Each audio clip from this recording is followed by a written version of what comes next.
the major markets surged back from the prior week's losses, with gains surpassing 2 percentage points in all but the emerging markets. The gains were greatest in the Dow Jones Average, which added nearly 3.5%, helping to return the index to flat thus far for the month.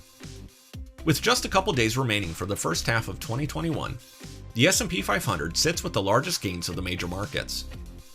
Expanding to the style boxes, we see that as good as the gains were for the S&P 500 last week, they were nearly doubled by the top performer, the Small Cap 600 Value Index.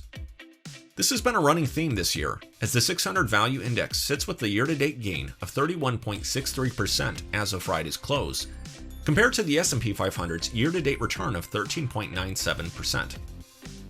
Last week's activity was a return to all-time highs, as the S&P 500 set yet another all-time intraday high. Altogether, the S&P 500 has set around 40 new intraday highs in 2021, representing a new high roughly a third of all the trading days in the first half of this year. The gains were fueled at least in part by words from Fed Chairman Jerome Powell, who spoke in front of the U.S. House of Representatives, saying, "We will not raise interest rates preemptively because we fear the possible onset of inflation.